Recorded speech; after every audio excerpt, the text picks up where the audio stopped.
الرحيم الحمد لله رب العالمين والصلاة والسلام على رسول الأمين وعلى آله وصحبه أجمعين برحمتك يا أرحم الراحمين. We begin with the praise of Allah subhanahu wa ta'ala. We beseech Allah ta'ala to send His peace and blessings upon His last and final messenger Muhammad alayhi salatu wasalam, upon his family and his companions and all those who follow his way until the day of judgment. Ask Allah ta'ala to make us amongst those who follow His sunnah. Ask Allah subhanahu wa ta'ala to make us amongst the people of the Quran. Ask Allah subhanahu wa ta'ala to illuminate our hearts with the Quran and to increase us in our understanding of His book and to increase us in our application of its instructions. And that Allah ta'ala makes the Quran an evidence for us and not against us on the day of judgment. Alhamdulillah, we've made considerable progress in our course, alhamdulillah. And considering that we are studying only 2 hours a week, inshallah, we pray that Allah subhanahu wa ta'ala puts barakah in our time and in our studies, so that inshallah we can bear the fruits of the studies of the Lughat al-Arabiyyah, the language of Arabic, and that more specifically the language of the Quran. So I pray that those of you who, alhamdulillah, have had the opportunity to stand in Taraweeh Salah or even in the recitation of Quran on your own time, that you're starting to get a little bit of the sweetness of the recitation of Quran, a little bit of you kind of see the lights. It's creeping through the door. The door is not quite open there. As I said, the language is the key to the Quran. Lughat al-Arabiyyah is the key to the Quran, as Allah subhanahu wa ta'ala revealed it in Arabic for a purpose. And that purpose is to illuminate, to make it a proof for humanity of its miraculous nature. And in order to touch into that proof, you need to understand the language as it is. And hopefully, inshallah, as you've seen us moving through the mechanics of the language, and how detailed it is, and how specific it is, and how vast it is, inshallah, you can appreciate with some time, bi'idhnillahi ta'ala, with the permission of Allah, that the vastness and the beauty of the language of the Quran as you recite the ayat, as it's the master of the language, it's the master of the usage of the language. Much of what came after, much of the studies of the Arabic language that came after the Quran focused on the Quran because it was the master of the usage of the language. And occasionally we'll study, classical poetry, for example, prior to the Quran, in order to understand meters and rhyme, etc. But really, the Quran is unique, and this is what makes the Quran so unique, is that it doesn't quite match the poetry of Jahiliyyah, the poetry prior to the Quran. It doesn't quite match any of those styles, and that's part of the reason why those who study Arabic at a higher level, inshallah, all of us will have the opportunity to do so. They study Arabic poetry prior to the Quran, or classical Arabic poetry, because you can learn to appreciate that the Quran doesn't really match any of those meters and styles. Like even in English, we study poetry, right? We study couplets and we study, different types of, I'm already forgetting all of them, but all the different styles of poetry. And the Quran, similarly in Arabic language, there's different styles of poetry, how people used to write and express poetry back in the day. And the Quran doesn't really match that. At the same time, the Quran doesn't really match a textbook or a historical book. So the Quran is unique in its style, and that's one of the things that's so beautiful about the Quran. It is really a miraculous thing that no one has been able to replicate it. And there have been people who've attempted to replicate the Quran. For example, Musaylim al-Kadhab, who was the liar during the time of the Prophet ﷺ, who claimed to be a prophet himself, who was eventually killed, if I remember correctly, by the one who killed Hamza radiallahu anhu. He converted to Islam later, Al-Habash. He converted to Islam later, and I believe he was the one who also killed Musaylim al-Kadhab during one of the battlefields. I think it was the Battle of Yemen. So nonetheless, Musaylim al-Kadhab, people say, Muhammad, how come, we haven't really seen you produce any, evidence of your prophethood? And really at the time, it was more of a tribal thing. Like his tribe supported him. Much like we see today in the politics of the Arab world, like Bashar al-Assad, the reason why he has power is because his tribe or his people are supporting him. So similarly, we had a similar situation back in the day. And so he said, okay, I can produce something, Muhammad came, alayhi salatu wasalam, with Surah Al-Fil, so can you produce something like it? So he produces Surah Al-Fil as well, but the surah is talking about, look at the elephant, it has tusks and it has like legs, and it doesn't really have any purpose. It's just describing the elephant. Or he used to also have, he had a surah that described how hungry he was and the description of food and stuff like that. And so one of the people said, this guy is his God must be hungry or something like that nature. They used to make fun of him because the Quran, it comes with this poetic style, but it has meaning and it has purpose and it has history and it has social sciences, as I mentioned last week. So I pray that inshallah that you're beginning to see the light creeping through the door bi'idhnillahi ta'ala, and eventually Allah subhanahu wa ta'ala will open the floodgates and the Quran will really hit you with the help of Allah subhanahu wa ta'ala. And we ask Allah for that beautiful experience. Up until today, alhamdulillah, we've studied quite a bit. We've studied basically the majority of the details required for al-asma, for the ism, right? As we mentioned in the beginning, that there's 3 types of words in the Quran, in the Arabic language. There's ism, fi'l, and harf. Ism, which encompasses nouns, pronouns, adjectives, etc. Adverbs. And then there's fi'l, which encompasses verbs. And then there's past, present, and future. And then there's al-huruf. Al-huruf is everything else. That doesn't quite fit ism, doesn't quite adjectives, adverbs, it doesn't fit verbs. In the English language, it's basically particles and conjunctions, etc. These are called huruf. So, we've basically taken ism and we focused on that, and the characteristics of the ism is critical. How to recognize ism first and foremost, by tanween or alif lam, or the other one was ta marbuta, the feminine tense. But also, the 4th sign, which I told you guys, is a sign, is that ism takes the state, is the only type of part of speech that takes the state of jar. So now that you've studied jar last week, verbs don't take the state of jar. Ism take the state of jar. Okay? So remember we talked about there's 4 categories, we'll talk about that in a minute. And only one of those categories, 3 of them belong to verbs and 3 of them belong to ism. And so ism, one of the signs of an ism is that it has kasra, or has a state of jar. Then we talked about the different characteristics of ism, which includes definiteness. Number 1, definiteness, and how to recognize if something is definite or indefinite. So definiteness is with alif lam, indefinite is with tanween. And this is a good exercise for yourselves to kind of, when you're studying and reviewing, try to go down this path, how we study. So definiteness, alif lam, indefiniteness, tanween. Then you have gender. How do you recognize gender? Everything is male unless it has the signs of femininity, or masculine unless it has the signs of femininity. What are the signs of femininity? Ta marbuta, alif maqsoor, alif and hamza. These are the 3 signs of femininity. There are occasions where certain categories of asma take on feminine tense, even if they don't have the signs of femininity. For example, the description of fire, like nar or jahannam. These things are described and they take the feminine tense. Or as-sama. These things take on feminine tense. 2 body parts that come in pairs, like hands and eyes and legs and feet. These are all described, even if they're individual, not described in dual, they're described in feminine tense. So femininity.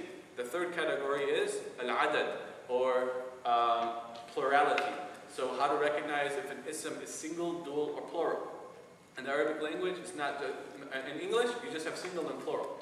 And to recognize single and plural is, does it have an S or does it not have an S?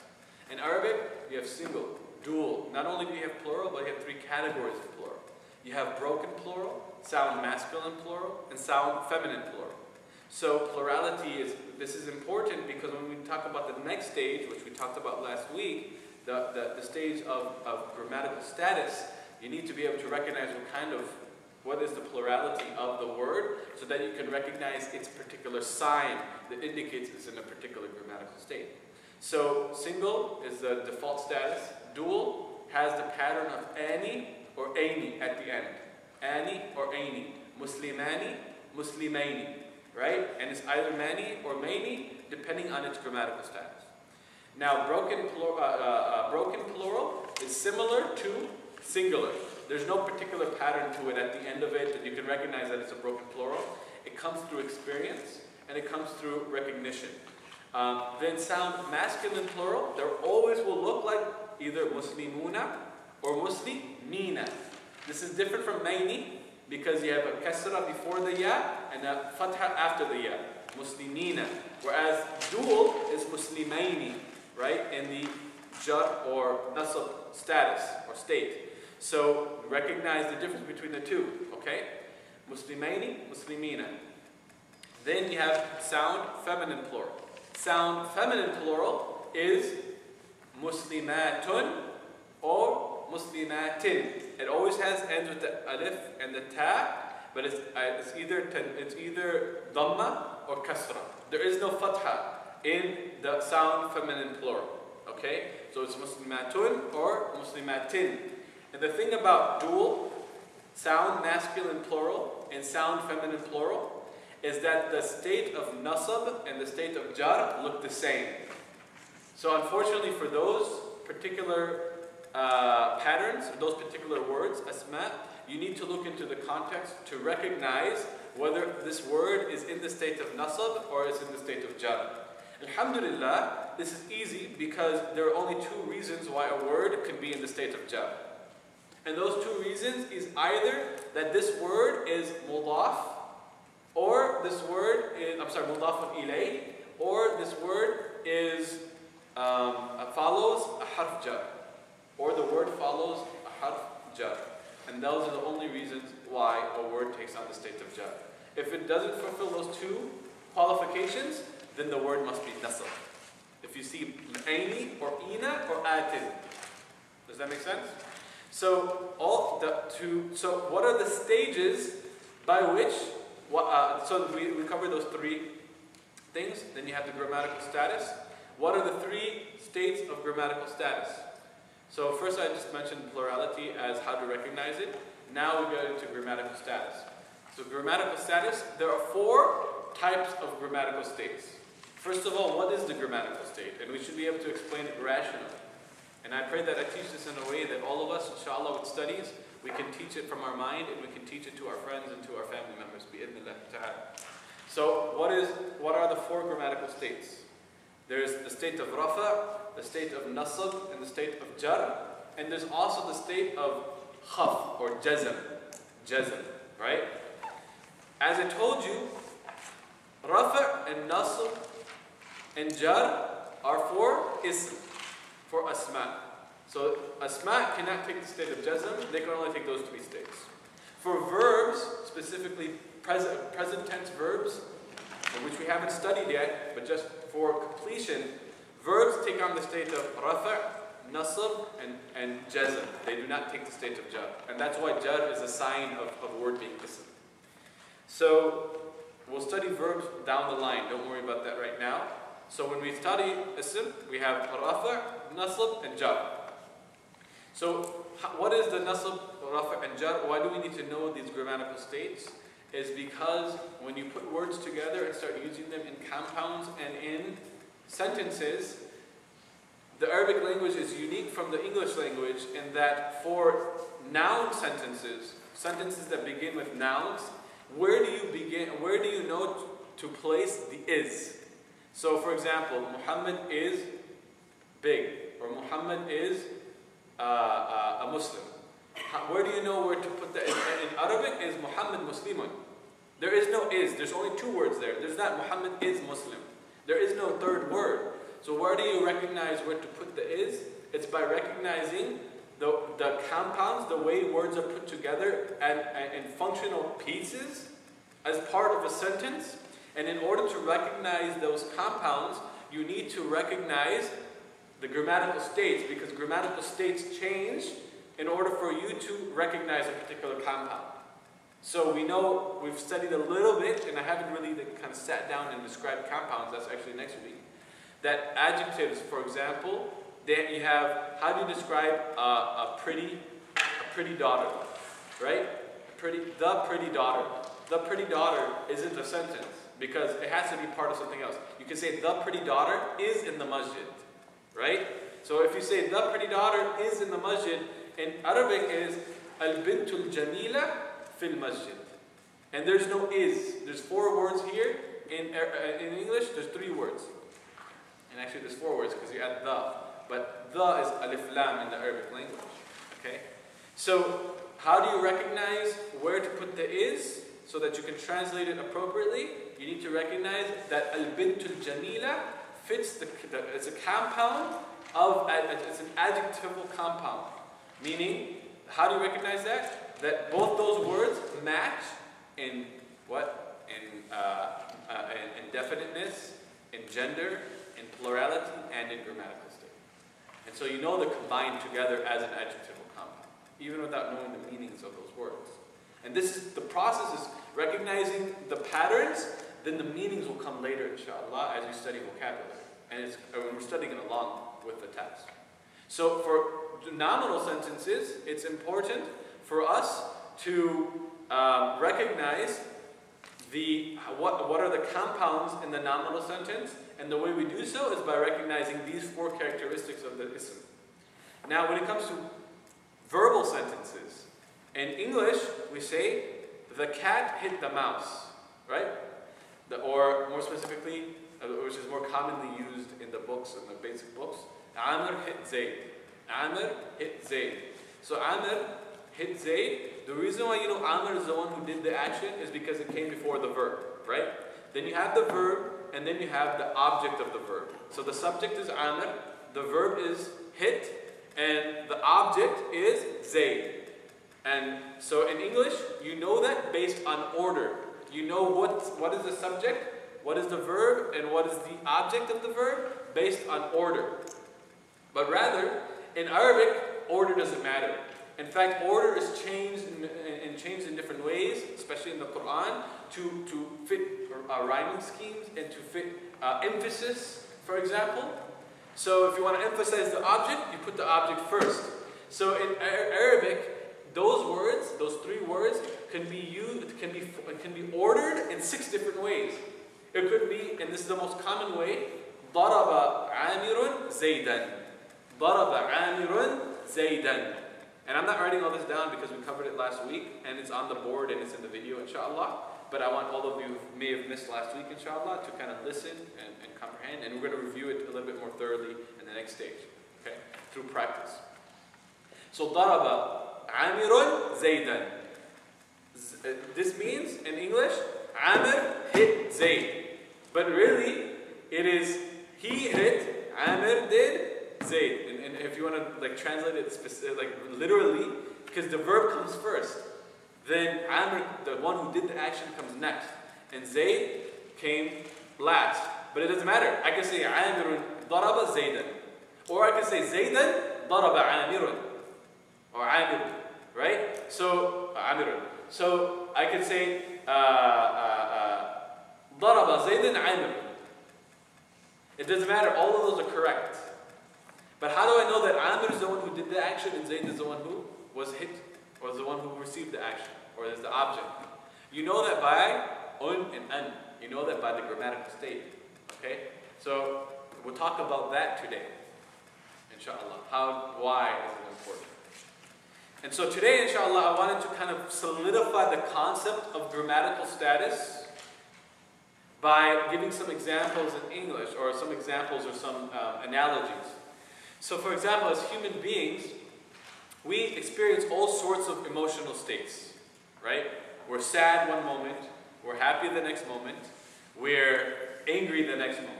Just taking these three emotional states.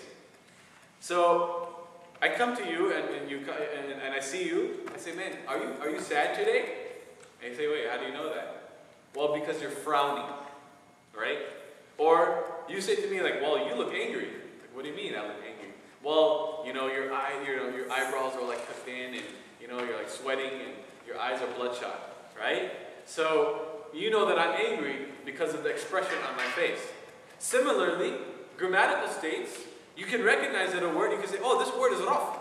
Or this word is in the state of rafa. And as we've learned last week, that if a word is in the state of rafa, what do you call it? Anyone? Marfu. Okay? So you can say either this word is in the state of rafa, or you can say this word is marfu. Right? So this word is experiencing anger, or he's angry. Okay? So rafa, you can say this word is rafa. You say, how do you know that? Well, it's rafa because it's a single masculine word and it has a dhamma on top of it. So amirun. Amirun, single masculine, it has a dhamma on it, and we know that dhamma in the single masculine or single words, dhamma is a sign of rafa, right? Of being in the grammatical state of rafa. So similarly, Nasab, you say this thing is nasab. How do you know that it's nasab? Well, it's a dual, right? It's a dual word, kitabani, or I'm sorry, kitabaini. It's a dual word, and we see the pattern of aini at the end of it. And there's no, in the context, it doesn't fit, it doesn't match into jar. Because it doesn't follow harf jar, and it doesn't follow, it's not mudaf ilayh. So therefore, it must be nasab, because we see kitabain. So just like we have emotional states, and we can recognize those emotional states by expressions on people's faces, similarly, asma, words in the Arabic language, have grammatical states. And you can recognize those grammatical states by signs that are found at the end of the word. And this is why this is called i'rab. I'rab is the expression. I'rab is recognizing the changing of the ends of words based on the grammatical state the word is in. So similar, another good example, and this is one that we can appreciate in the English language, is pronouns. So pronouns in the English language, what are the pronouns? He. Is that he, it, him. I'm not going to put her because that's politically incorrect. So he, it, him. So how do you know which one's the subject? How do you know which one's the object? Well, you have he, and you know that he is only used as a subject of a verb, right? So he is always used as the subject of a sentence, or the subject of a verb. And then him is always used as the object. So subject and object. And guess what? There's a third grammatical state in English too. His book. Or her book. I'm just going to keep it the gender matching. His book. Right? So if you want to make comparisons, and this is helpful for your notes even, just kind of maybe grasp the concept, is that he is a representation of marfu', of rafa. Okay? He is a representation of rafa. So, because it functions exactly like rafa does in the Arabic language. And him is a representation of, what do you think it represents? Nasab. Nasab, mashallah. Nasab. And his represents what? Obviously, last but not least, jar. Right? So this is a good demonstration of the functions of grammatical states as seen in English. Because in English, the only way we see words changing based on its function in the sentence is pronouns. We don't see that, we don't see that with other nouns. We see it only with pronouns. So this is kind of a good demonstration of marfu'an. However, in Arabic, of i'rab, in Arabic, every word changes based on its function in the sentence. So, and we also have pronouns, but pronouns don't change based on their usage in the sentence. But we'll talk about that another time. So he, hit, him. So the subject takes on the state of rafa'. The nasab has a different sign, right, in pronouns. And then the jar has a different sign in pronouns in the English language. However, in Arabic, every single word changes its ending, the way it looks, based on its function in the sentence.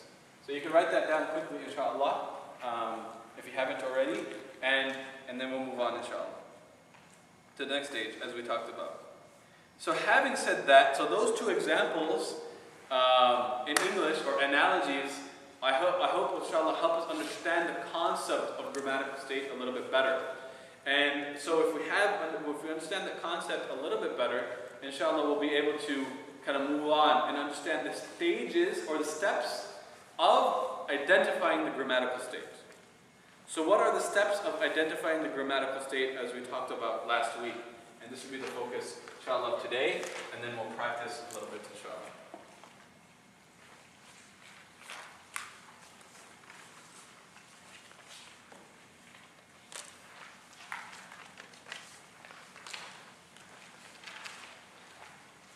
So the steps are actually quite simple. The first step is what we've been doing all throughout the stage. And the first step is to recognize, okay, I'm going to assume that you've already recognized that a word is an ism. Okay? So you've recognized the type of word. So recognize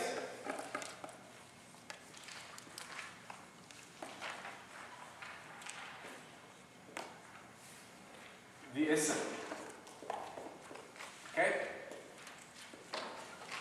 Now that you've recognized, so last week we talked about steps all together. So the steps is recognizing the part of speech. Then that, so we now have we've already skipped that first step. We already recognize that it's an ism. Okay? So the next step is, after recognizing that it's an ism, you have to recognize that, I'm sorry? I'rab. You have to, well, first, the next stage is, you have to recognize what grammatical state it is, or i'rab. So you want to ask, what is it? So this is ism. You say, what is it? The i'rab. Is it rafa', nasb, or jar? So what grammatical state is it? That's the next question.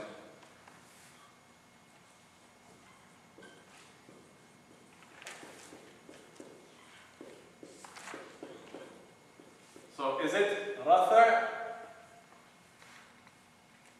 nasb, or jar? Nasb or jar. That's it. There's only 3 possibilities. Makes things easier. Okay? I don't know what I did here. So those are the 3 possibilities. Then the third question is, how do you know? How do you know that it is that? So how do you know that it's rafa'? Well, that is the sign. That's the expression. That is the form. That is the i'rab more specifically. The i'rab is actually the expression of the grammatical state. So, how do you know? Do you know it's rafa', nasb, or jar? And this is what's called the alamat, or the alama, or the signs. And the signs, okay, what's the sign that indicates that a word is in the state of rafa'? And the signs have all been basically organized on page 52 of your book. Okay? Those signs are critical. Okay. Question. Then, because now we are actually recognizing based on the i'rab. But before that, when the Quran was revealed, at that time there was no i'rab. Right. So how those work? So there was i'rab, right? The formulation of understanding. There's always been the grammatical. There's always been the grammar, right? And recognizing the grammar. But the tashkil, right? The tashkil of putting an, un, or in was added later. But the reason why we need to study this now is because we are not masters. We're not Arab by nature. Okay, so them at that time, they knew, and even now, those who are like educated in the Arabic language at the higher level, they don't need the tashkil. Okay, they don't need the alamat. They don't need the alamat to recognize. And you won't need it either after some time. Okay, you won't need it either after some time because you'll know based on context. You'll know based on the function of the word in the language. But these are training wheels to be able to recognize that. And when you study grammar specifically, even at the higher level, and even when you study i'rab al-Quran, for example, there's books called i'rab al-Quran. There, and the Quran had the tashkil on it for that purpose. The marks were written later in order to help those who entered Islam outside of the Arabic language. So there was Romans and Persians, and everyone was coming into the religion. Arabic was not their original language, so therefore they started formulating the science, so that the science of tashkil and the science of i'rab, in order to help those understand the Arabic language. But prior to that, Arabic was very much a spoken language, and people understood it based on the usage of it. And even you, inshallah, will recognize that a word is mansub just by knowing it's the way it's written, or the way it's used in the sentence, inshallah. So how do you know? You know based on the sign. And actually, and you kind of brought up an important point, because actually once you practice it more, you can tell either by the context or you can tell based on the sign. But the reason why we have these steps is because when you're actually writing it down or when you're expressing it to someone else, you want to express it in this way. So I'll explain that in just a moment, inshallah. Another question? Okay. Why are those words, like why is it called Rafa, Nasb, and Jar? Like those, is that do with the definition of those words, or? It has not, it's just terminology. Okay, so they may have had a particular meaning or purpose and reason why they use that terminology. The reason is not, I don't know. So there may be a special reason for that, but at the end of the day, it's just the terminology. So it's just terminology you need to know to recognize it. And of course, like rafa' means to be raised. So you have the dhamma on it. I don't know how that relates to it. I'm not sure. That's what I'm trying to put together. I'm trying to figure out how does Yeah. Well, jar, for example, the kasra is at the bottom of it, right? So the kasra is at the bottom, and jar means to be like low or to be dragged, I think. So jar is like below. So the kasra is at the below. So there may have been an original association between the terminology and the meaning, or the way it's used in the language. But I'm not entirely sure. At this stage, it's essentially just terminology. And it's important. This is the only terminology that I said that you guys need to know. You need to know the Arabic terminology, because this is how you'll be able to appreciate things in the future, inshallah. So even though I'm identifying these as steps, they're all basically done at the same time when you recognize a word. But I'm just putting these in steps to help us, inshallah, as we're going through this and as we're practicing. So you recognize that it's an ism. Once you recognize that it's an ism, you say, what grammatical status is this? Well, it's hard to say that it's a rafa without doing step 3, right? But I'm saying these are the steps that we want to go through when I ask you, okay, I want you to do these steps. But you process it all at the same time. Okay? So, grammatical state is it? Rafa, nasb, jar. How do you know that it's rafa, nasb, jar? It has its particular signs. And you know the particular signs on page 52, depending on whether it's a single word, a dual word, a broken plural, a sound masculine plural, or sound feminine plural. Each of those have unique signs. And actually, even though there are 5 categories, there are only 4 categories of signs, because broken plurals and singles have the same signs. So they're combined together on the chart. Broken plurals and single words have the same grammatical signs, or i'rab. Dhamma, kasra, fatha. And duals, sound masculine plurals and sound feminine plurals have unique signs. Okay? So how do you know that? You want to say, well, because it's a sound masculine plural and it's una. So una can only be rafa. Okay? So the fourth step is then, why is it in that grammatical state?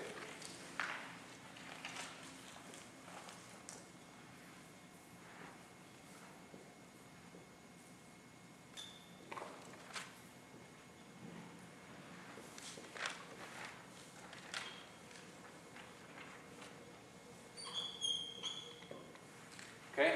This is the function of the word. And the whole purpose of all these things is to answer this question. Because this will help you understand what the word is doing and how it translates. You want to know who's the one doing the action, you want to know who's the one receiving the action. Okay? So, in reality, as I said, sometimes this fourth question needs to be used in order to understand the third question. Because for duals, sound masculine plurals and sound feminine plurals, the nasab and the jar have the same signs. So in order for you to answer this, question number 2, you have to answer question number 4. So like I said, even though I'm explaining them as steps, it's only for our purposes of studies. But it's all processed together. Because in order for you to recognize what grammatical state it is in, you need to recognize its sign, and you need to recognize the reason why it takes a particular grammatical state. And the reason why you need to know the grammatical state is to understand how it's being used in a sentence. So they're all kind of used together. But I want to go through these steps when we go through our practice assignments, inshallah, practice exercises, because it'll help us kind of process it. Even though it's technically, when you get more practice, it's all processed together. So the reason why a word takes on a grammatical state, or why a grammatical state exists, is because of its function. And these functions are all summarized on page 51, I think it is. Yeah, page 51. And there are 22 functions of an ism in the Arabic language. 22 functions of an ism in the Arabic language. Okay? And there's 8 reasons why a word takes on the state of rafa, or 8 reasons why a word is marfu'an. There's 12 reasons why a word could be mansuban. And there are only 2 reasons why a word can be majruran. Okay? These are based on their function in the sentence. But there are some general rules we can use to understand why a word can take on a particular state. And those general rules I want you to be familiar with today. These rules you'll learn specifically as we study the course, inshallah. Continue the course. Okay? So if everyone has this down.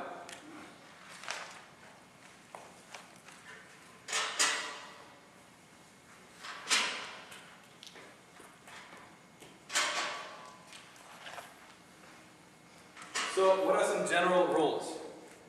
These general rules are summarized on page 49 and 50, at the bottom of 49 and 50 in the section of why. Okay? But the one that's better is on page 49. Okay? Bottom of page 49, why? The general rules of states.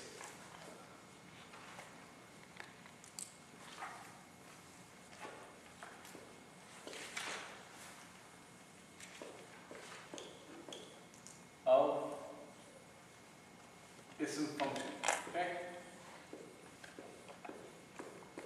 Slash otherwise are grammatical statement. Slash grammatical statement.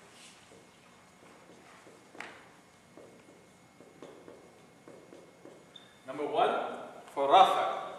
The general rules for rafa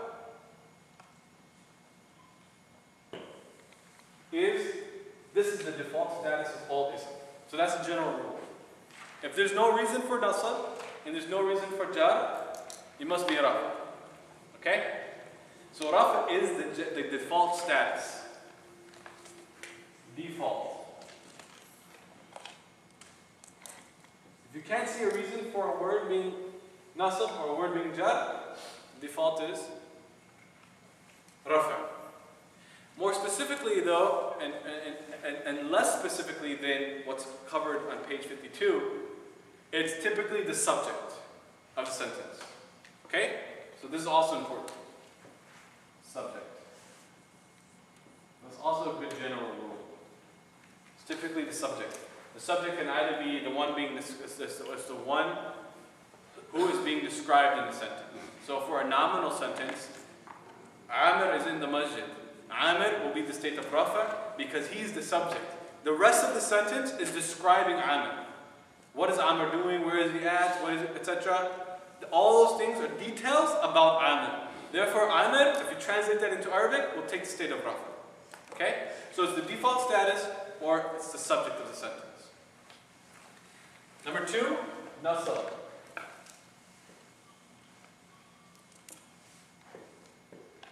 The general rule about nasab details about the verb.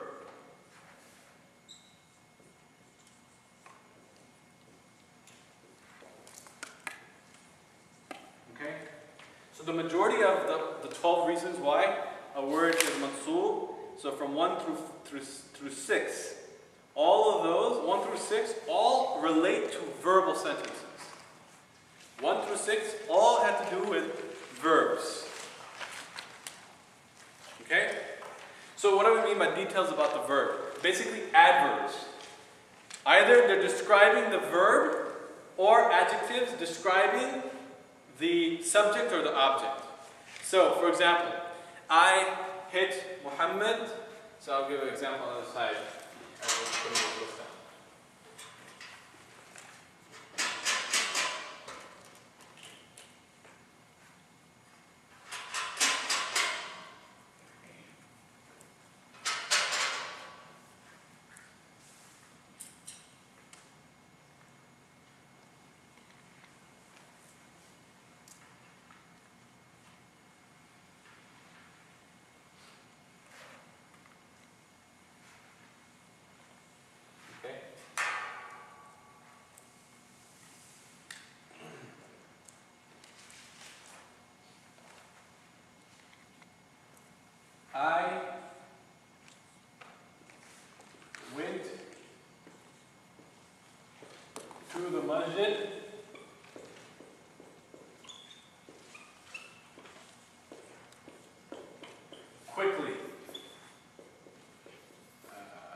nasl.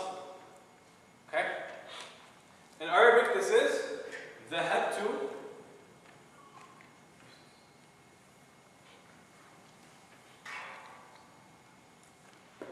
ذهبت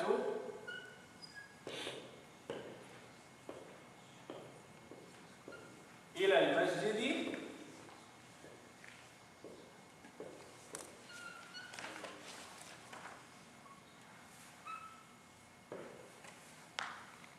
سريعا.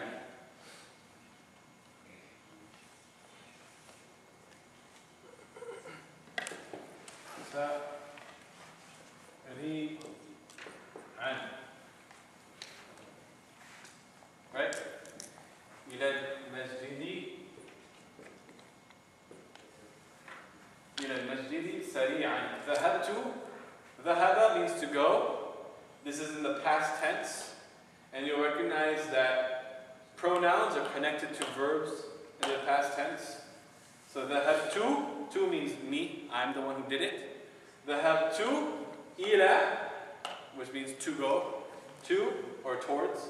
إلى المسجد, the masjid, سريعا. Question? Oh no. Okay. سريعا means quickly. And the reason why it's سريعا, because Mansub gives details about the verb. Right?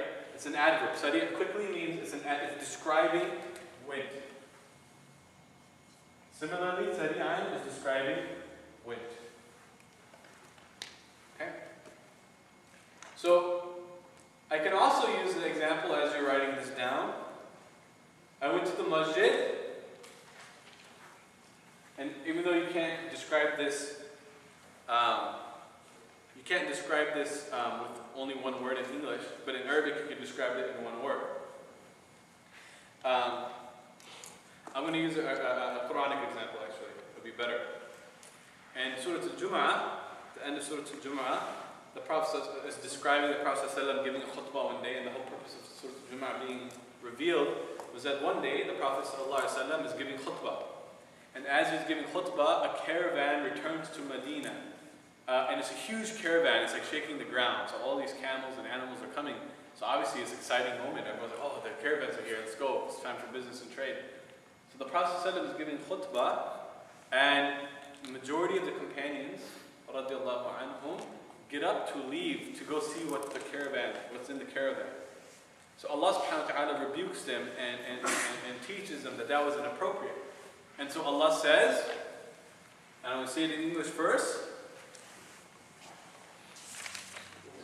they left you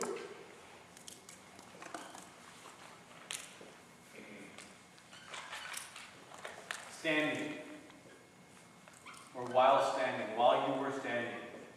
While you were standing giving khutbah, they left you. So this word standing is mansub, because it's describing not only the verb, so adverbs as well, and also words that describe the subject or the object of the word. So they left you standing. So وَتَرَكُوكَ قَائِمًا.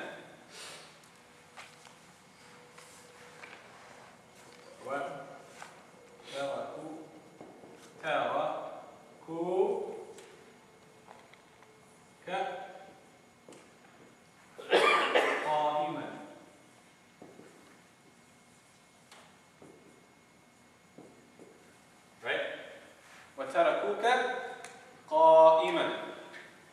This is standing. قائم. قام يقوم, which means to stand. قائما is ism fa'il, or it's the nominal word, or it's the noun version of the verb. قائما, to be standing. So وَتَرَكُوكَ قَائِمًا. قائِمًا is describing you, is describing the object. So they left you قائما, while you were standing.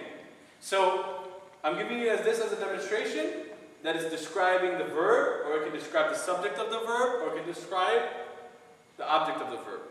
Okay? And also, very importantly, and this is more commonly, and you should don't know this right now, is, everyone has this written down, that it also describes the object of the verb. So, who is it that receive the action of the verb is mansub. So as I said, ضرب عامر زيدا. ضرب عامر زيدا. ضرب عامر زيدا.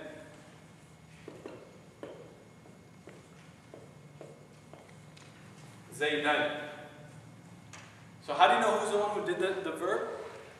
The subject is always damir, always marfu'an, right? So Amr, you know, is the one who did the action. He's the subject. So S. And how do you know who's the object? Mansub.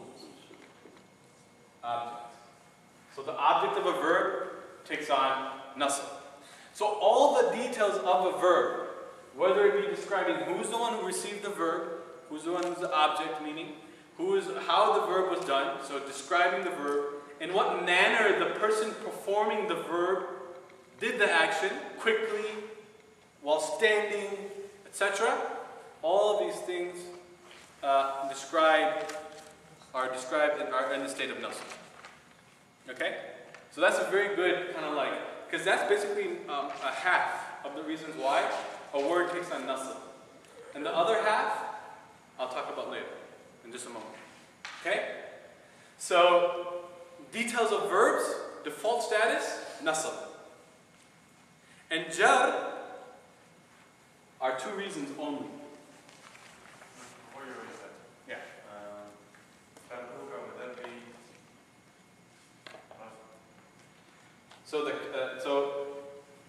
Getting into verbal sentences is a little bit more complicated, but the subject of the verb is actually the wow. Okay? Don't worry about this right now. The wow is a state. The wow is indication of you all. I'm sorry, them.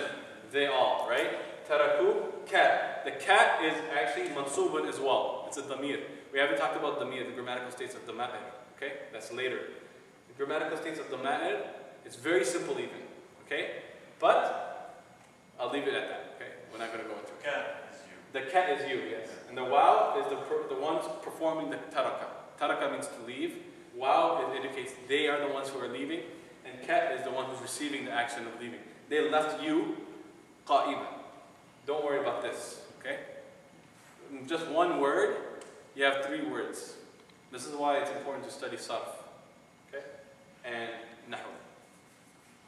But worry about this part. Qa'iman, the reason why it's qa'iman is because it's describing you. It's describing the one receiving the action. Okay? It can also describe them. It can be either or. So that's why you have to study the tafsir. Is it talking about the people? Were they the ones standing, or was the process of them standing? It can describe either the subject or the object. But this is called hal. Hal means in what state were you performing the action? Or in what state was the one receiving the action? Tarakuka qa'iman. And if you see hal is right here, number 6. Hal al-hal, in what state? And I put them in English. So, maf'ulun bihi is what? What is it that is receiving the action? What's the object? Maf'ulun mutlaq means how. So, maf'ulun mutlaq is, كتب الكتاب كتبا. كتب الكتاب كتابا. Or كتب الكتاب كتبا. Or قرأ الكتاب قراءة. So don't worry about that. You'll learn how these things are formed later. But it describes the how. مفعول فيه means where was it performed. So in the masjid, masjidan. You can say masjidan. So قرأت الكتاب مسجدا. I can say قرأت الكتاب. I read the book in the masjid. But I don't have to say fil masjid. I can say masjidan. That's it. There's different ways of forming the same meaning. That's where you start talking about balagha. Why do you use this as opposed to that? And then with whom? So I can say I'm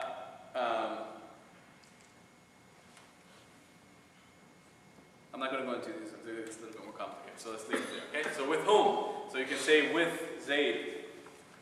But we're not going to go into that, inshallah, because it requires what and all that stuff. So maf'ulun lahu, for what purpose? So maf'ulun bi ajli. So I hit him for the purpose of discipline. So ضربت ولدي تأديبا. I hit my child, or I spanked my child, right? Not advocating this by any means, but I spanked my child for the purpose of manners, or the purpose of teaching him manners. But you have to say for the purpose of this. But in Arabic, just one word. Okay? So this is why this becomes important. So anyway, so these are all details of nasab. The last but not least is jar. And as I said, jar, there are only two reasons why a word is in the state of jar. Either because it is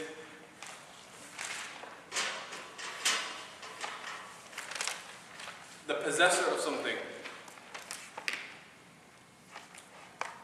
3, nas jar. I'm just going to put the two reasons. The two reasons.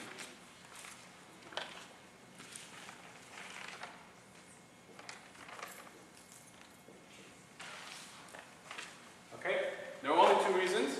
Either before it comes a harf jar, like fi, ila, min, ala. All of these things indicate like direction, like to, on, towards, from. These are called huruf jar, or prepositions in English. Okay? So these are called huruf jar. They're called huruf jar because if they come before an ism, they turn it into jar. They turn it into a state of jar, or majrur. So if you see fi, ila, man, min, ala, and then you see the word after it, like right, dhahabtu ila al-masjidi, because the masjid comes after ila, and ila is a harf jar, and the masjid is in the state of jar. The other reason why is for possessive compounds. Possessive compounds meaning, how do you say the book of God? You say kitabullahi, right? Allahi. Because Allah is the one, and you recognize that Allah is the one who is possessing the book, as opposed to the other way around. So it's kitabullahi, not Allahu kitabi, right? The book of God. Kitabullahi, you know that, first of all, the one that possesses actually comes after the thing that's being possessed, or the thing that's being owned, and it takes the state of jar. And I'm just going to leave it at that, because we're going to see plenty of examples today, and we're going to study compounds starting next week. And we've already covered compounds. So, but it's now a formal discussion about it. You can have multiple lessons and jars in a sentence. Exactly. So as you saw, وَتَرَكُوكَ قَائِمًا, تَرَكُوكَ قَائِمًا, ka, as is damir, even though it's a damir, it's in the state of nasab, because it's the object of the taraka, the object of to leave. It's the object of the verb. And qa'iman is describing the object of the verb, and that also is in the state of nasab. So when you get to complex sentences, now it's about recognizing compounds, sentences within sentences. That's called tarkib. Tarkib is how to recognize, take complex sentences and break them down. It's called tarkib. And that, in order to get to that level though, we start at this stage. And then we get to the next stage, which starts next week, compounds, then sentences, and moving forward, inshallah. So, this is all easy, right? ضرب عامر زيدا ضرب عامر زيدا في المسجد وهو ضرب عامر الذي كتب الكتابة وهكذا وزيدا. So how do you, like, what just happened here? There's like 20 words now. We'll learn that in time, inshallah. Okay?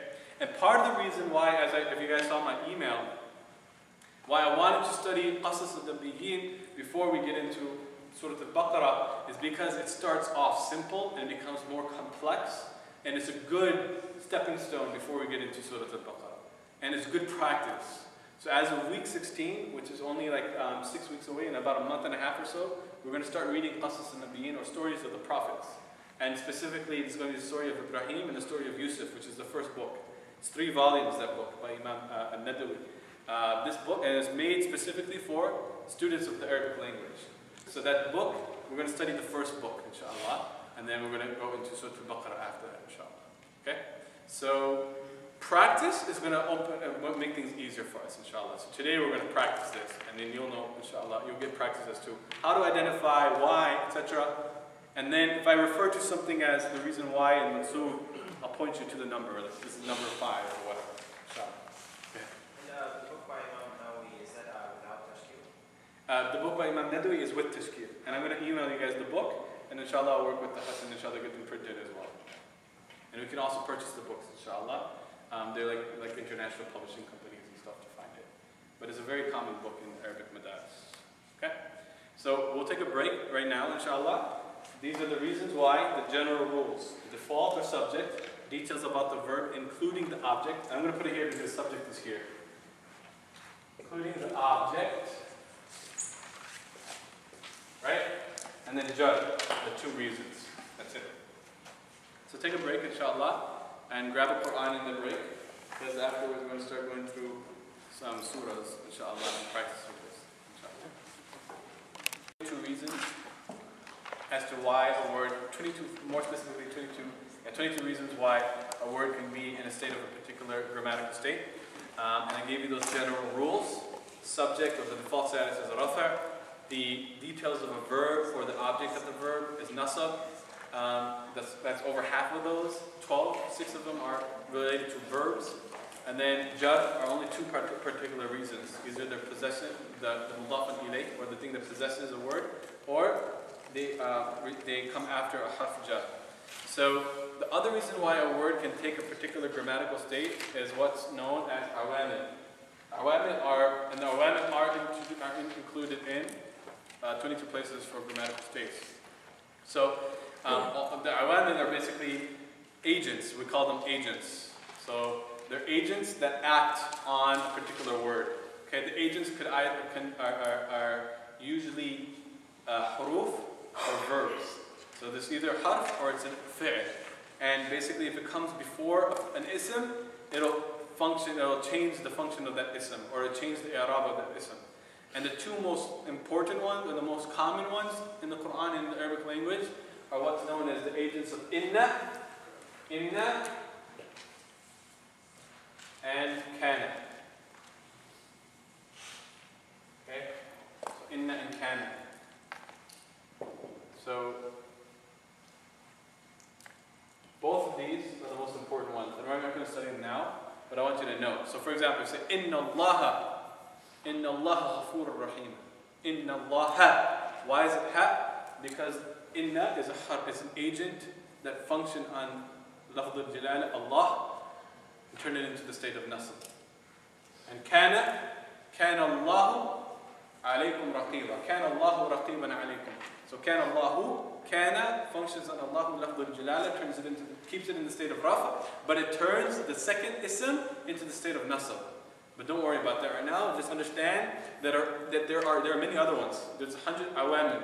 There's a book I have here that I was debating whether or not I should go through it completely, called Al-Awamil Mi'ah, or the 100 awamil in the Arabic language. And it's helpful actually. Awamil is where it gets you, because you have to recognize what the awamil is and what the meaning of the amil is. So you have to recognize how it functions on an ism and what it means. When you add inna to the beginning of a word, it means like tashdid, it means like strengthening, it means emphasis. Kana means past tense. But don't worry about that. Okay, we'll study those later. Okay? So if you can open your Quran, inshallah, to Surah Al-Fatiha, and we'll do some practice. How would you guys like to do it? Do you want me just to go through it and just call on people, or just each person at a time? Go ahead. Good question. Why is kana and inna wa akhawatuha? Akhawatuha means they're sisters, meaning there are other words that function the same as inna and function the same as kana, and they're like a category of words. Right, but what I'm saying is kana a masculine word? No, all words are in and of themselves. So kana is actually like akhawatuha. It's not describing. First of all, this is a verb and this is a harf, so they don't have gender. And the akhawatuha, the ha is being used because it's talking about a kalima, it's talking about the word, words. So don't confuse people, man. So anyways, this is a harf and this is a verb. They don't take masculine or anything like that. The ha is, and this is good, the ha is feminine. So it's describing the feminine, but it's talking about the word as a word. So kalimat are feminine, inanimate objects. So, Surah Al-Fatiha, what I'll do, inshallah, we'll start from the left and we'll move to the right and kind of go in a zigzag project and we'll get to the sisters, inshallah. And when we exhaust Surah Al-Fatiha, we'll move to some surahs in the back of the Quran, inshallah. And this is not going to be a lesson on translating, so don't worry about that. It's going to be a lesson on recognition.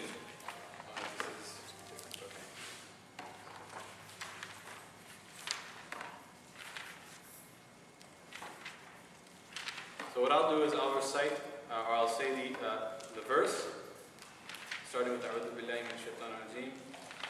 Bismillah. Oh, this is all English. No, that's not. Okay. So, and just say your name so that, again, loudly, so that I can try to process names and stuff, because there's a lot of people, and I'm horrible with names, so I apologize if I forget your name, inshallah. So, starting with Saad. Saad. Bismillahir Rahmanir Rahim. In this, do you recognize any ism? So I'm going to go through each ayah with you, and then I'm going to do each word, and then you're going to tell me what it is, and if it's an ism, you're going to tell me all the 4 characteristics of the ism, okay? Sure. So, B. Ism fi'l harf. Harf. Excellent. So we leave it at that. Ism. So now, if you look at this, the Quran is not only in its revelation, but also in its script revelation. So it should be B as a separate word, B and alif, and then sin mim. But actually, this is just an anecdote. But there's no alif there. You don't see an alif, right? It's just ba, sin, and mim.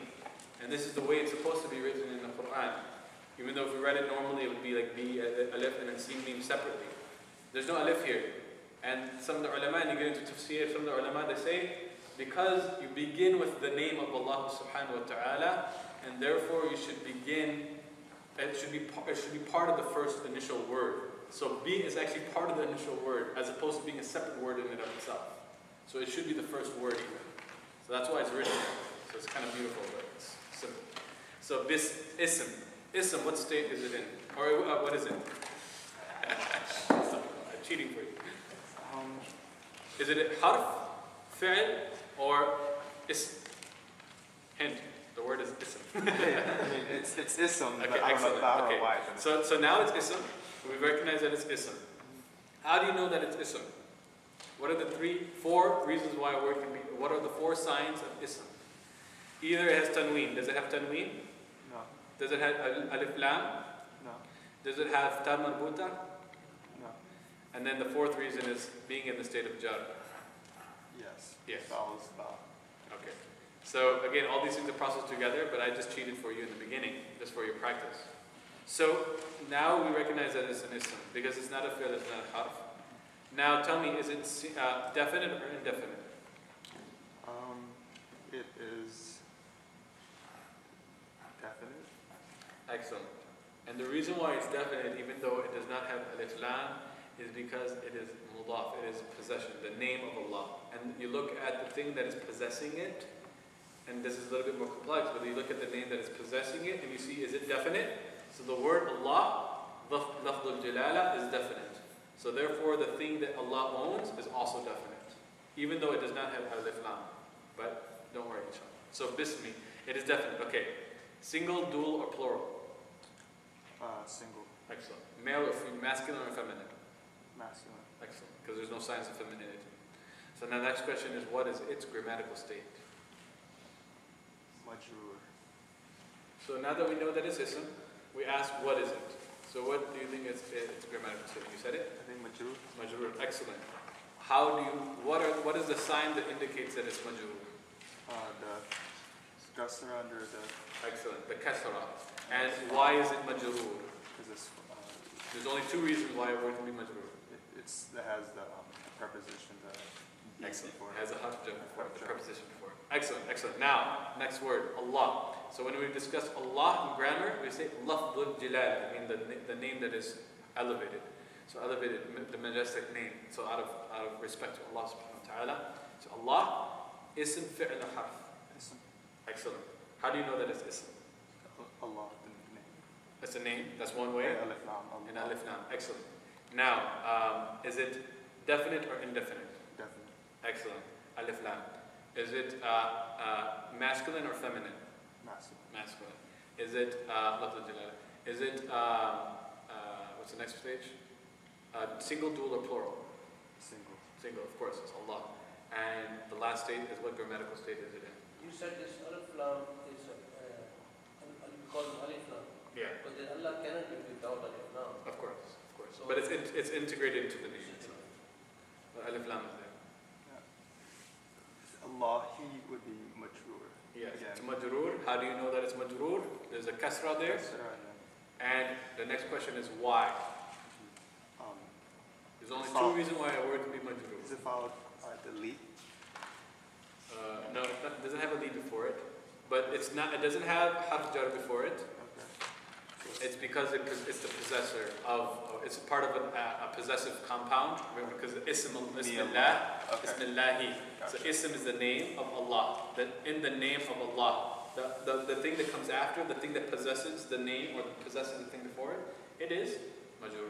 Okay. I was reading Alhamdulillahi. So Oh, I yeah. got- You're cheating for him, man. Alright. So Ar-Rahmani. Ism. Ism, Definite. excellent. Alif Definite. lam, Majroor again, Majroor. because singular and the kasra and the noon. Okay. Majroor again. Excellent. Now, why is it majroor? Now, this is a little bit more tricky. And this is why practice is great, because it covers things that we may not have covered in class. If we haven't covered it in class, and I don't know. Yeah. The reason why it is majroor is because it is part of a compound. So it's a compound of description, describing Allah subhanahu wa ta'ala. So the other reason why a word can take a particular grammatical status besides the harf, besides the agent, is also because it's part of a compound. So it's called extension. Okay? It's part of an extension. It's part of an extension of the word Allah. Because it's describing Allah, and because it's describing Allah, it needs to match Allah in every one of its characteristics. So since Allah is single, definite, masculine, and majroor, the words that describe Allah must have all those characteristics. So Ar-Rahmani is describing Allah, so it's majroor. So that's the reason why. Because it is describing Allah. Okay? The same thing Ar-Rahim. So we'll move on inshallah. So, the name and Alhamdulillah. It's Faraz. Faraz. Alhamdu, it's ism definite. It's alif lam. Hamdu, since it's single and it has a dhamma, then it's What about, is it masculine or feminine? masculine. Okay. It's dhamma, so it's a marfu, Excellent. And why is it marfu? because that's a dhamma. Okay, that's what indicates, that is how do you know? The question now is what's its function in the sentence? Um,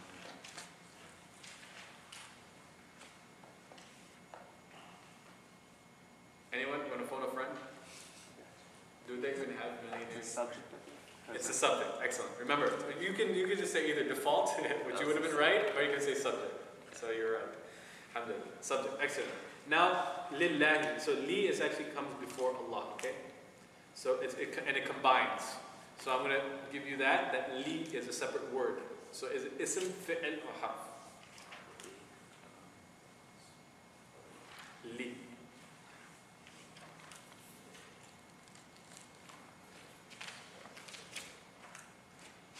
Anybody? Harf. Excellent, mashallah. So Allahi. So now is Allah, lafdul jalala, ism, fi'l, or harf? ism. Ism. Okay, go through the stages, steps. It's masculine, singular. Wallahi, it's majrur. Excellent. Why is it majroor? Or how do you know that it's majroor? That has kasra. Kasra. And why is it majroor? It's It follows Follows li, up. which is harf jar. Excellent. Now Rabbi. Rabbi, that's ism, masculine, Definite or Singular. indefinite?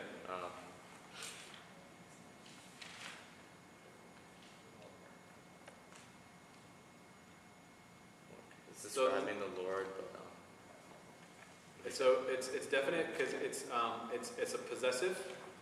Al-alamina is definite. So you look at the thing that's possessing it, and so al-alamina is possessing this word. So it is also definite, even though it does not have alif lam. Now what grammatical state is it in? Majrur. Correct. And how do you know that it's majrur? It's kasra. Excellent. Why is it majrur? Now that's the tough question. And this is where you start to, okay, why is it majrur? Okay. The reason why it's majrur is also describing Allah. So Rabbil Alameen is actually a description of Allah. And because, so this compound, Rabbil Alameen, is describing Allah. So the word Rabbi is in the state of kasra, or in the state of jar, because Allah is also in the state of jar. And therefore it's Rabbil Alameen, which means Lord of Al-Alameen. Go ahead. When we mention majrur, are we just saying that it's the state of just? Yeah, exactly. Or just, Yeah, yeah. So the word is called majrur, which means it's in the state of jar. Excellent. So Rabbil Alameen, the reason why Rabb is majrur, or in the state of jar, is because it is an extension of Allah. Because it's describing Allah. Excellent. Al-Alameen, last but not least. Alameen, it's a definite, ism, singular, masculine, alameen. Technically, it's actually sound masculine plural, even though it's describing worlds. As alam, or alam, is the singular. It's a little bit more complicated of a How do word. we know it's in plural? I'm sorry? How do we know it's alameen or? Because Mina, Alamina. Yes, Ina is the Muslimina, Alamina. But alam is the word. Not alim, alam, with the fatha and the lam, which means world. Okay? It's a sound masculine plural, even though it's not an animate object. Okay? So it's one of those unique words. So it's sound masculine plural, you know that because ina, right, is the sign. And ina is also the sign of what grammatical state? Well, it's two of them. Yep, two of them. So you have to ask, is it majrur or mansub? So how do you know which one is it? So the next question is, does it fit one of the two possible reasons for jar? Then if it doesn't, you ask, okay, now it must be mansub. But it does fit the possession. It's the possessor. It's the possessive compound. So it's alameen is Rabbil Alameen. Al-Alameen is the thing that possesses the word Rabb. Okay, possesses the word Rabb. So Rabbil Alameen means the Lord of the worlds. Lord of the worlds. Right? Al-Alameen is plural for world. Okay, so Al-Alameen. So that was a little bit more complicated. Go ahead. Is the possessor always an ism? The possessor is always an ism. And the possessor is always jar, majrur. I'm sorry? Alameen is majrur. Not mansub, it's majrur because it is the possessor of the word Rabb. Can we also say majrur because of the kasra? And no, it's not, the sign of it being majrur is the ya. Because sound masculine plural, if you look at page, everyone put on page 52 by the way when you're doing this exercise for your cheating or for your, to review it. So sound, once you identify that it's sound masculine plural, you can see now the different signs. So Muslimuna is rafa, Muslimina is nasab, Muslimina is also jar. So ina can either be nas or jar. And because it fits then the next question is it nas or jar? You ask, does it fill the roles of jar? If not, then it must be nasr. But we found here that it functions in one of the two reasons of jar. Does that make sense? Does that make sense? Okay. So are you saying that the word alameen is the owner of the word Rabb? Of the word Rabb, yes. Why isn't it the other way? Why is the word Rabb the owner of alameen? Because you haven't learned it, but next week you'll learn it. That there's certain patterns of the compound, possessive compound. They're called idafa. Al-idafa means ownership. So how do you say the book of Allah? How do you say Allah's book? So in English, Allah comes first, or if you say Allah's book, or you say the book of Allah, the book comes first, and Allah comes afterwards. But another way to say the book of Allah is Allah's book. Allah's book. And that's a better way of saying it for us in Arabic, because that's how it's formed, that's the order in Arabic. So the one that possesses the one that possesses, I'm sorry, you can say Allah's book, but the better way of saying it is the book of Allah. Because saying the book of Allah helps us in the order in Arabic, because the order in Arabic is that the thing that's being owned comes first, the thing that owns it comes next. Just like the book of Allah. What's the book belongs to Allah, right? The book belongs to Allah. So Allah is the one that owns the book, and the book is the thing that is being owned by Allah. So in Arabic, it's the same order. If you write it in that way, the book of Allah, Kitabullahi. And there's certain rules of the owner and the thing that's being owned. Okay? But you'll learn to practice here what that is, but you'll learn specifically next week, inshallah. So Rabbil Alameen. Jai. Next. Ar-Rahman, Ar-Rahim. Ijaz. Ijaz. Ar-Rahman would be it's a definite because it's in alif lam. The ism, the Rahman, is in a state of. So first, okay, when you say it's definite, is it masculine or feminine? Does it have the signs of femininity? More specifically, Tamakuta. It should be masculine. Masculine, excellent. Single, dual, or plural?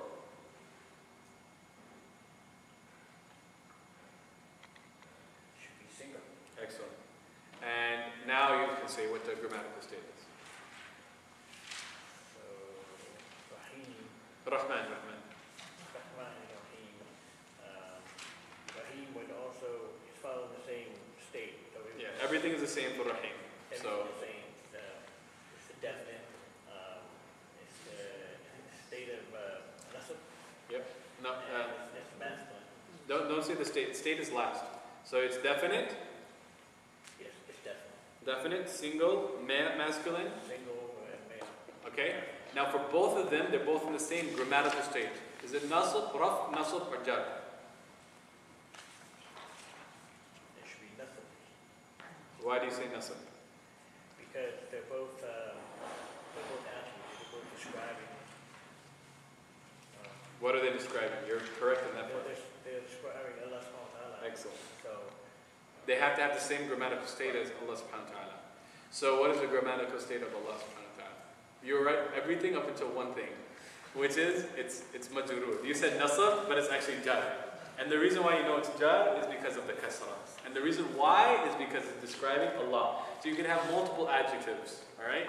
So even though it's a separate ayah, it's still part of the original sentence. And this is the thing that's unique about Quran. Just because it's a separate ayah doesn't mean it's a different sentence. Ar-Rahman ar-Rahim. Excellent. Next.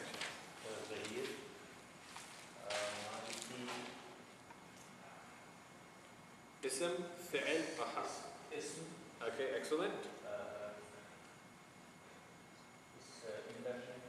Indefinite. masculine. Okay, so it's actually definite, and because, and this is a little bit more complicated, is because it's also part of a possessive compound. Okay, and we'll talk about that in just a minute. But it's definite. Okay. Masculine, Okay, excellent. singular, Singular. What grammatical state? state of jar, Jar. How do you know that it's in the state of jar? What sign? kasra, Kasra. Why is it in the state of jar? is defined lillah, I'm sorry? it's defined lillahi, Yeah, it's also an adjective of Allah. Okay?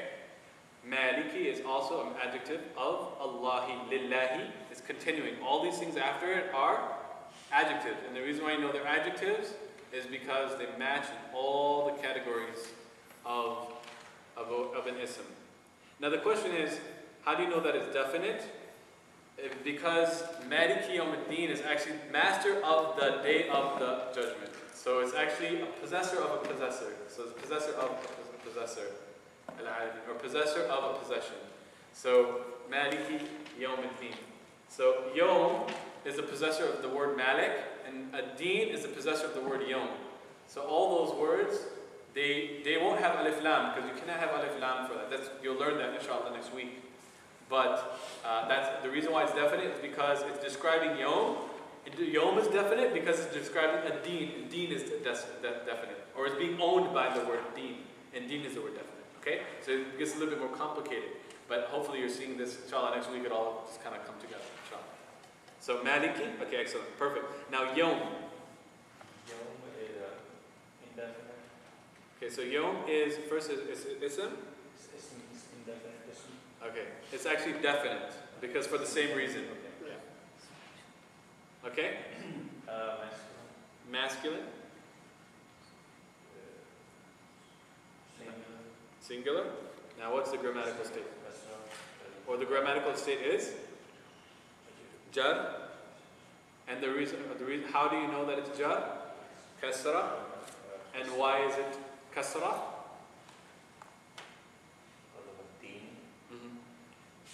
Actually, for this reason, Yomi is actually in the state of jar because it is the possessor of the word Malik. You see? No. So Deen owns Yomi, but that does not affect the I'rab. So this is a little bit complicated because we haven't covered it. I want to wait till next week. Maybe I should just do it today.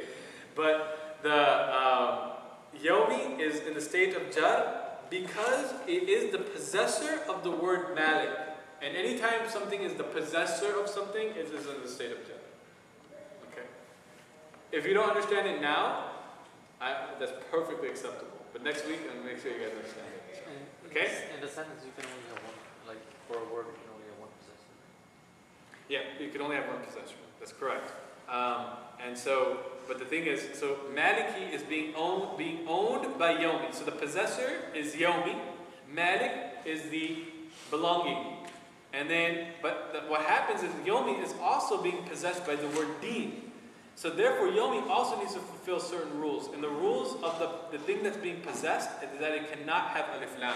Even though it's definite, it cannot have the letters alif lam.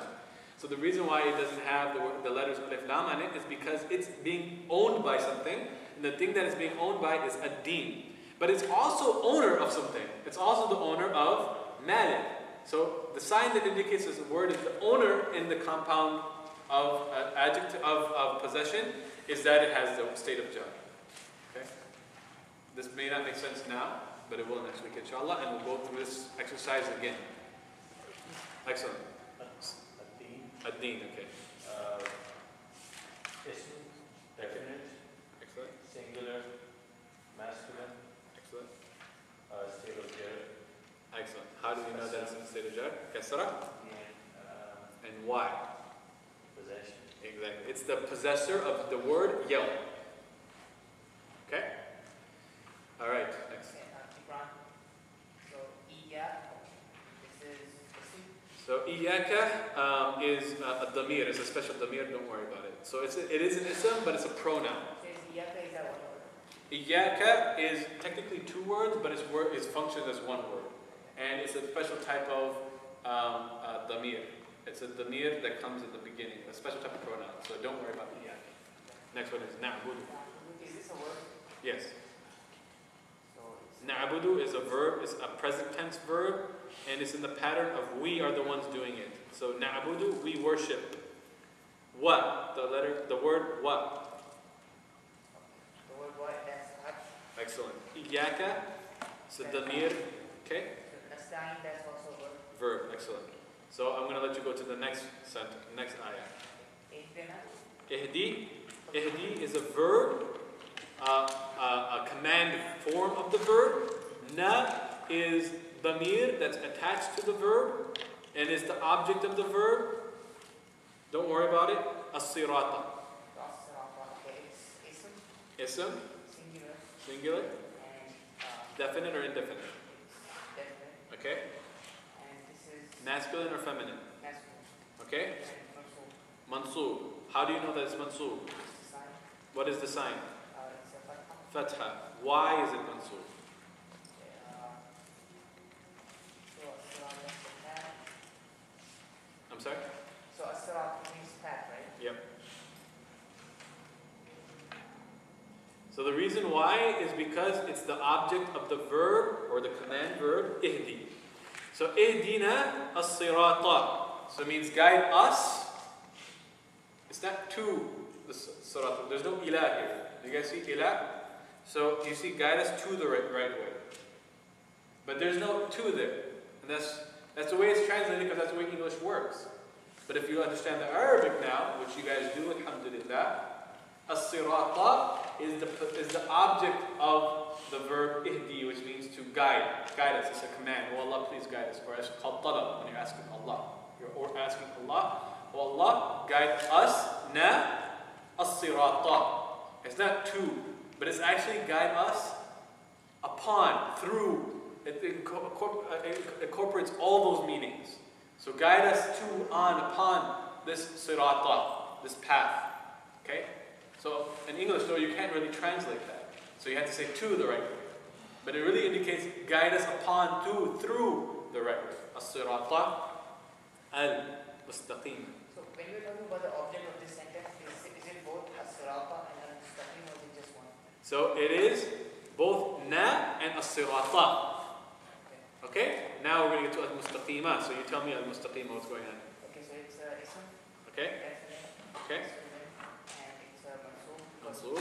Because of the fatha. Why is it mansoob? You're saying because maybe it's another object of the verb.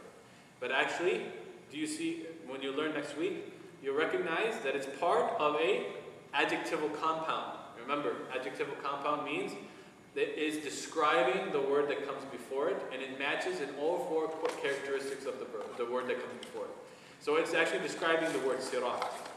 So al-mustaqim, istaqim means to be straight, correct. So the mustaqim is describing the word sirat, and the reason why it's majroor is because it's describing a word that is majroor. Make sense? I'm sorry, mansoob. So mansoob. Okay? Because the word sirat is mansoob, therefore any word that comes after that's describing it must also be mansoob. Because adjectival compounds need to have matched in all four characteristics. Okay? Inshallah. Sirat al-ladhina. Sirat. Is together or this is all first? This sirat.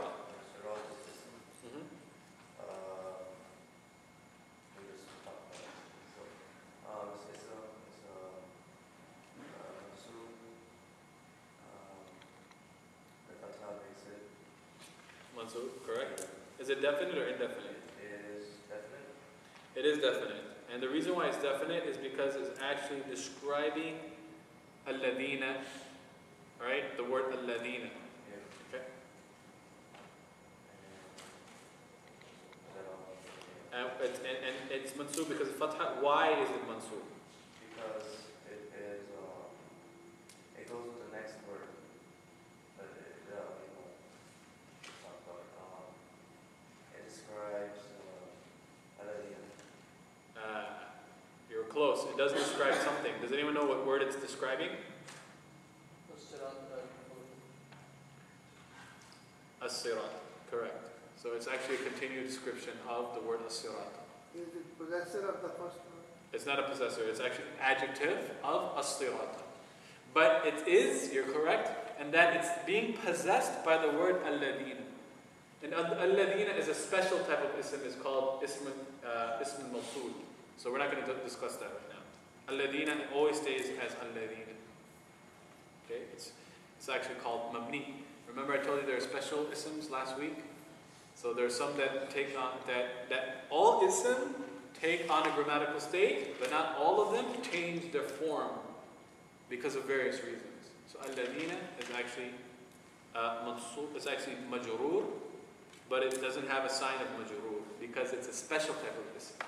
It's called ism mawsul. Ism mawsul. But we'll learn that later. Okay? An'amta. An'amta is verb combined with the damir ta, okay, which means you. It describes the word you. So an'amta is you are the one who gives blessing. Ni'mah, right? An'amta, ni'mah, blessing. So you are the one who had given blessing. So sirat al-ladina, the sirat of those. So al-ladina an'amta alayhim works together with the word al-ladina. So sirat al-ladina an'amta alayhim. So sirat is the thing that's being possessed. The thing that's possessing sirat is the whole statement al-ladina an'amta alayhim. Because it's a special type of thing that you'll learn later, al-ism al-mawsul. So sirat, so الذين أنعمت عليهم, that whole thing is majrur, okay, is in the state في محل jar, majrur. أنعمت عليهم, علي is harf, and him is damir. So there's no ism here, okay, except for damir. So the word that we needed to know is sirat, and you did it correctly. So, Hassan.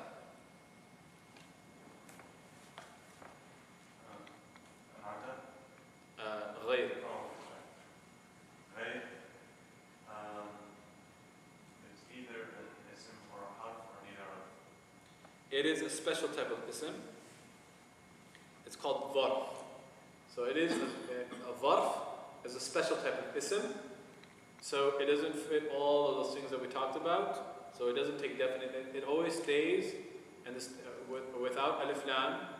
But there's special rules for dhuruf, which are covered in chapter.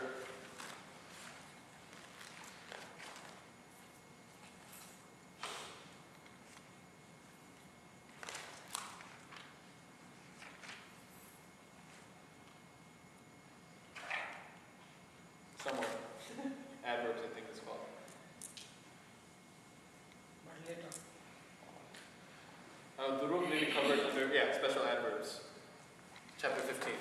So we'll study that later, inshallah. So we're not going to cover it today. Al-Maghdubi. Al-Maghdubi ism. Yes? Definite, indefinite.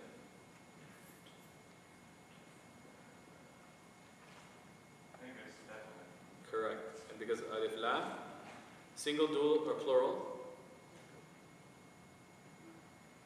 It's plural. Why do you say it's plural? What is it? A broken plural?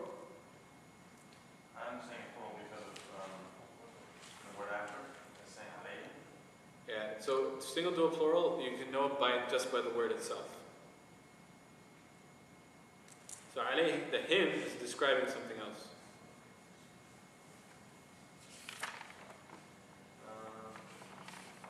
Single. Okay, excellent. Single, masculine. Now what grammatical state is it in?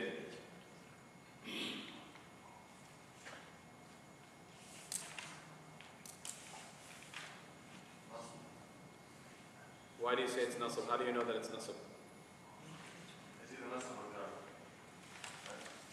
Well, which one is it? It's either nasab, jar, or raf. Anyone want to help him? Majrur, okay, jar. Now, how do you know that it's in the state of jar? What sign? Kasra. Excellent.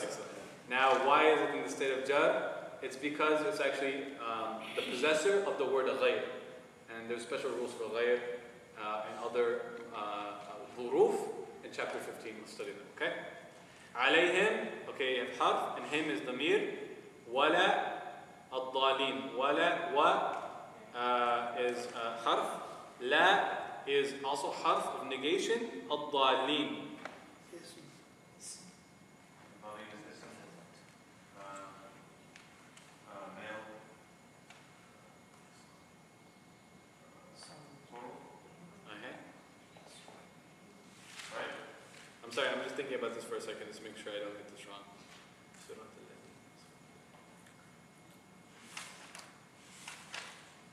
Okay.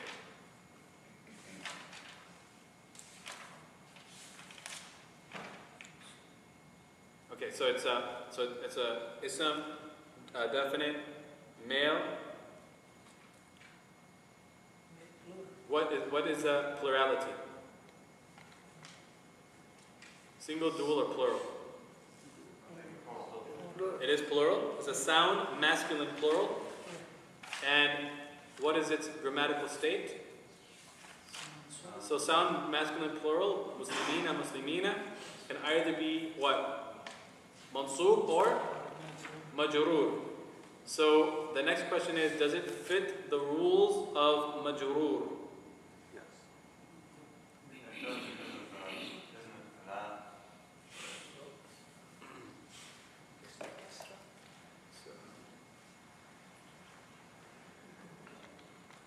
Okay, yeah, I know what it is now. Okay, continue. So is it so it's a little bit more complicated because I had to think about it quite a bit. It's also the possessor of the word غير. So it's غير المغضوب عليهم and also غير الضالين. Does that make sense? So it's a little bit more complicated. So I'll leave it at that, inshallah. But it's majrur because it's the possessor of the word غير. It's the second possessor. So you can have more than one possessor. Okay? But not only one possession. Alright? Now, let's move on to the back of the Quran, inshallah, because we finished Surah Al-Fatiha.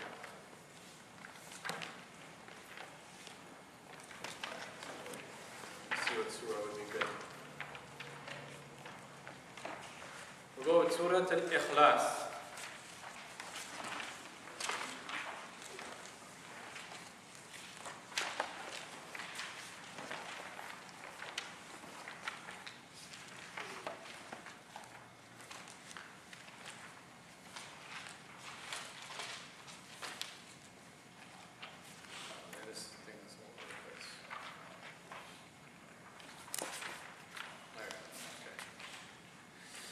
Alright, so where are we at right now? Bismillah ar-Rahman ar-Rahim, we know. قُلْ هُوَ اللَّهُ أَحَدٌ. قُلْ. قُلْ اسم فعل أحد. فعل. And it's a fi'l of command. It's called amr. So say, قُلْ, say. هُوَ. It is ism damir. Okay, excellent. So we're not going to cover it because we haven't covered the matter yet, okay? Allahu. Ism. Alhamdulillah. Lafz al-jalala. It is definite, we know. It is masculine, we know. Single, we know. What grammatical state is it? Marfu'an. How do you know that it's marfu'an? Dhamma. Excellent. Why is it marfu'an? You can either say it's the default status. In this particular case, it's the predicate. It is, don't worry about that. Predicate is also is part of a nominal sentence. Okay? Huwa Allah. Jayyid. Ahadun. Ism?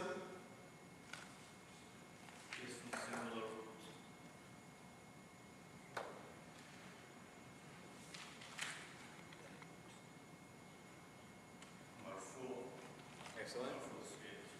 Excellent. Is it definite or indefinite? What did you say? Definite? It's actually indefinite. This form is actually indefinite because it has tanween on it. Ahadun. Okay? And you said it's marfu'an, which is correct. How do you know it's marfu'an? Excellent. Because of Dhamma. And the reason why is actually this is the predicate, I'm sorry. Allah is the subject. Okay? Allah, Hu Allahu. Hu Allah is actually both of these is subject. He is Allah, the one. So a little bit more complicated because of the matter. Okay? Allahu, same thing. As-Samad. So who wants to take As-Samad?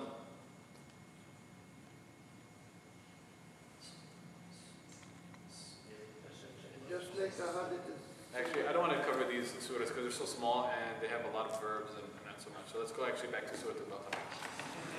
Yeah, this is going to be like complicated. And actually, this is a good golden rule in the beginning studies of Arabic is to focus on Madani surahs. Madani surahs are they're larger ayat and they're easier, typically more easier than Makki surahs. Okay? بسم الله الرحمن الرحيم ألف لام ميم ذلك الكتاب لا ريب فيه هدى للمتقين. So we'll start with you again, inshallah. So ذلك الكتاب ذلك. So ذلك, I'm just going to say, is another special ism. It's called ism al-ishara. Ism al-isharatu. And it's a word that points. So ذلك, that. Al-kitabu. So al-kitab. Ism, single, dual, or plural? I'm sorry, definite or indefinite? Definite. Single, dual, or plural?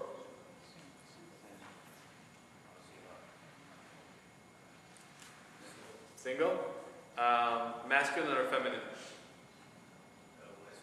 Okay, Excellent. What grammatical state is it in? Marfu'an. Why is it? How do you know that it's in marfu'? How do you know that it's marfu'? What's dhamma? And why is it marfu'? The same thing as Hu Allah, ذَلِكَ الْكِتَابِ. It's actually called the subject. Okay? Hu Allah. So ذَلِكَ الْكِتَابِ is the subject. La rayba. I'm not going to go into that. So la rayba. So la is lam. It's a la of. If you turn to page 52, this turns it into mansub, and this is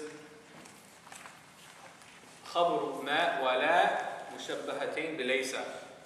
So it takes on. So this is if you have la rayba or la rayba, they act like laysa. Laysa means no, or it means does not. It is not. But the special ruling is that it's mansub. The khabar is mansub. Rayba. So rayba is mansub, and it is it does not take tanween. So there's some special rules that you'll learn later. Okay, and the reason why it takes this form is unique is because it reads there is definitely not la rayba. There's definitely no. That's the feeling that comes from it when you use it in this form. You can say laysa rayba fi. You can say that, but if you la rayba fi means there's absolutely no doubt. Okay, so there's a special way of saying that. Okay, so la rayba fi hudan lil muttaqin. I'm going to go to al muttaqin. Okay, so al muttaqin.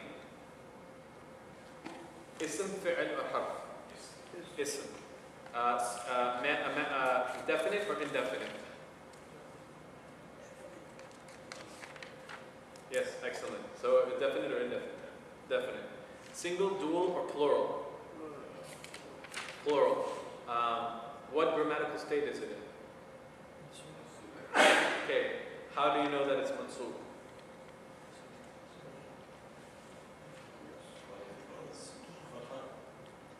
Anyone want to agree or disagree with him? Disagree. Whenever I ask that, probably disagree, right? Al-muttaqina is sound masculine plural. So what are the signs of sound masculine plural? Una, ina, and ina. So it's actually the pattern is actually the ya, but the pattern ina is a description of either nasab or jar. So which one is it? Now you have to ask, does it fit the rules of jar? The only two rules of jar is either that it's a possessor or it follows a harf jar.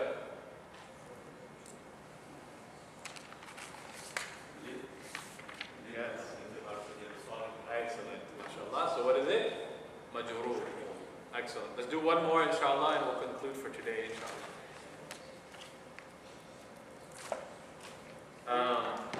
I'm just going to go to a word. الَّذِينَ يُؤْمِنُونَ بِالْغَيْبِ. Al-ghayb. Then this Excellent. Definite or indefinite? indefinite. Definite, yes. Single, dual, or plural? Because it is in relation to Al-Ladina, it is plural. The word in and of itself, you don't need to, it has nothing to do with relationship. Word is singular. I'm sorry? Word is singular. Yes, correct. Masculine or feminine?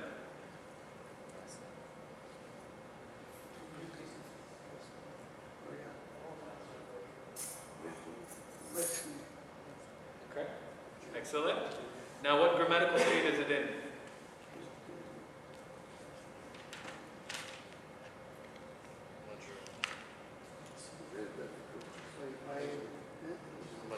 Because of kasra. Okay, yes, because of kasra. Well, you say it's majroor. The sign that indicates that it's majroor is the kasra, and the reason why is why. Why is it majroor? Why does it have a kasra? Again, possessive.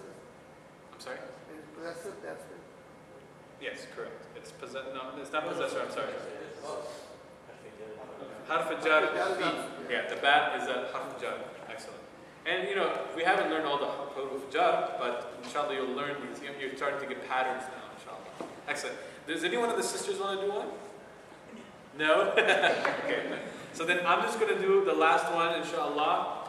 وَيُقِيمُونَ الصَّلَاةَ. الصَّلَاةَ, this is an ism, that is ma'arifa. I'm going to do it on Arabic. This is ism, ma'arifa, mufrad. Okay, mufrad means single. Mudhakkar, male. Salata. Now, وهو منصوب وعلامة نصبه الفتحة الظاهرة لأنه مفعول به. So this is, or you can say it another way, هو مفعول به منصوب وعلامة نصبه الفتحة الظاهرة. So this is مفعول به. This is the object of a verb, منصوب, in the state of nasab, وعلامة نصبه, the sign that indicates that it is nasab, الفتحة الظاهرة, an apparent fatha. So that's what, when someone says do the i'rab of this sentence, it'll be like that. And inshallah, you'll hear that more and more as we go. سبحانك اللهم وبحمدك أشهد أن لا إله إلا أنت ونستغفرك ونتوب إليك. Are there any questions? Inshallah. So the assignment for next week, inshallah, is chapters 12, 13, and 14. We're now going to get into compounds, inshallah. 12, 13, and 14. Since you've been pretty much introduced to all these things, this should be a quick, inshallah, discussion. And we'll maybe do some more practices. We'll continue to do more surah practices because did you guys feel that was beneficial to do that, a little bit more practice like this? So I pray that we can do that a little bit more, inshallah. Brother Ejaz, you said that you wanted to get the assignment for chapter 9, so I'll send you the answer sheet for chapter 9, and inshallah we'll go for it, inshallah. So please practice Surah Al-Fatiha, practice it with the Quran. Inshallah, we'll see you next Sunday. SubhanAllah wa bihamdihi, ashhadu an la ilaha illa anta, astaghfiruka wa atubu ilayk.